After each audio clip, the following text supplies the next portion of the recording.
புத்தக தூதர் குழுவினர் அவர்களுக்கும் இதை வழிநடத்தும் என் பள்ளி முன்னாள் தலைமை ஆசிரியர் தி குருணமுத ஐயா அவர்களுக்கும் பாண்டியன் ஐயா அவர்களுக்கும் எனது வணக்கத்தை தெரிவித்துக் கொண்டு இந்த மாதம் வழங்கிய செவ்வாழை என்ற கதை புத்தகத்தில் உள்ள கருத்துக்களை உங்களிடம் பகிர்ந்து கொள்கிறேன்.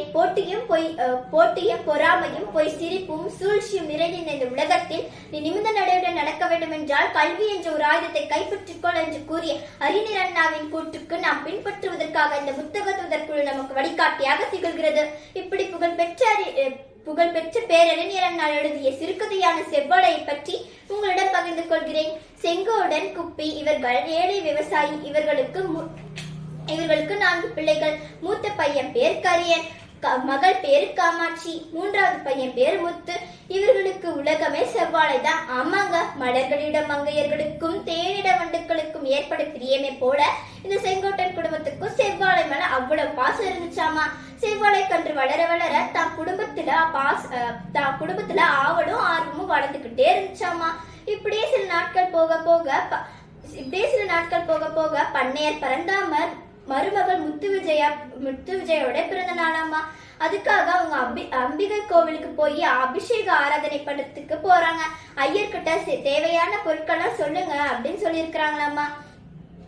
சுந்தரமும் கேட்டிருக்கிறான். அதுக்கு ஐயர் சொல்றாங்க, இதெல்லாம் தேவை. ஆமா, நமக்கு செவ்வாழை வேணுமே, அது தரமாவே இல்ல, கிடைக்கிறதே இல்ல அப்படின்னு சொல்றானாமா. அதுக்கு சுந்தரம் சொல்றானாமா, அது தரமான செவ்வாழை தானே, அது நம்ம செங்கோட்டன்ட்டே இருக்கு, நான் வாங்கி தந்துடுறேன், விட்டுருங்க அந்த பிரச்சனைய அப்படின்னு சொல்லிடுறானாமா.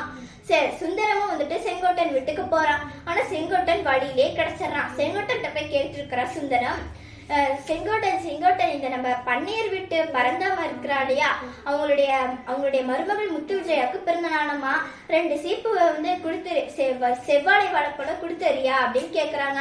என்னது, செவ்வாழை வாழைப்பழம் வேணுமா, இது நம்ம குடும்பத்துக்கு வேணுமே அப்படின்னு அவன் சோகத்தோட சொல்றானாமா. செங்கோட்டன் சுந்தரம் சொல்றானாமா, ஏன்டா உனக்கு கூலி போட்ட முதலாளிக்கு நீ தரமாட்டிக்கிறாயா, அவங்க நினைச்சு எவ்வளவு செவ்வாழை வேணாலும் வாங்கி போடலாம், என்ன 2 சீப்பு அவசரத்துக்கு கேட்கறாங்க, கொடுத்துடலாம்ல அப்படின்னு சுந்தரம் சொல்றானாமா.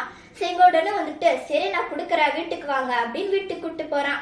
செங்கோடன் வீட்டுக்கு போகும்போது தான் பிள்ளைங்களும் வந்துட்டு ஆவலா பாக்குறாங்க, நமக்கு தான் வெட்டி தராங்க போல அப்படின்னு ஆவலோட வீட்டு வாசலையே காத்திருக்கிறாங்க.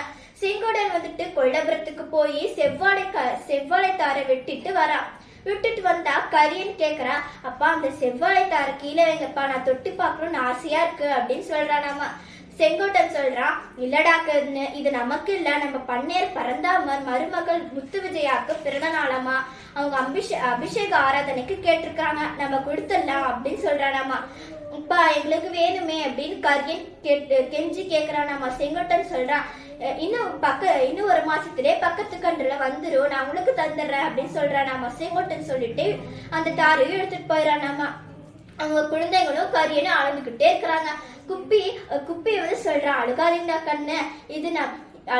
கண்ணு, இது கொடுத்துடலாம், இன்னும் 1 மாசத்திலே வந்துடணும்ல, அதுல இருந்து உங்களுக்கு தந்துடுறேன், இந்த 8 வச்சுட்டு கடைக்கு போய் ஒரு வாழைப்பழத்தை வாங்கி சாப்பிட்டுக்கோங்க அப்படின்னு சொல்றானாமா. சரின்னு கரியனும் வந்துட்டு சந்தோஷத்தோட கடைக்கு போறான். கடைக்கு போனா தான் ஆசையா வளர்த்த செவ்வாழை தாறு அழகா தொங்கிட்டு இருந்துச்சாமா. செவ்வாழை தாறு அவன் கரியை தொட்டு பார்க்க போகும்போது அந்த கடைக்காரன் சொல்றாடாமா, ஏண்டா ஏழை பையனே, நீ அதை தொட்டு பார்க்கலாமா அப்படின்னு சொல்றான். அண்ணா என்னை திட்டாதீங்க, இந்த 8 வச்சுட்டு ஒரு வாழைப்பழம் தாங்கல அப்படின்னு கெஞ்சி கேக்குறானாமா. கரியன் கேட்டதுக்கு அந்த கடைக்காரர் சொல்றாரு, 8 வாழைப்பழமா, இதெல்லாம் எங்க ஊர்ல கிடைக்கும், இந்த மிட்டாயை வாங்கிட்டு போயிடு அப்படின்னு சொல்றானாமா. அதுக்கு கரியனும் வாங்கிட்டு சந்தோஷத்தோட வீட்டுக்கு போறான். வீட்டுக்கு போய் பார்த்தா அந்த மரத்தையும் வெட்டி வச்சிடறானாமா. கரியன் கேக்குறா, என்னப்பா இதுவும் நம்ம பண்ணையர் பரந்தாமருக்கு தான் கொடுக்க போறீங்களா அப்படின்னு ஆச்சரியமா கேக்குறானாமா.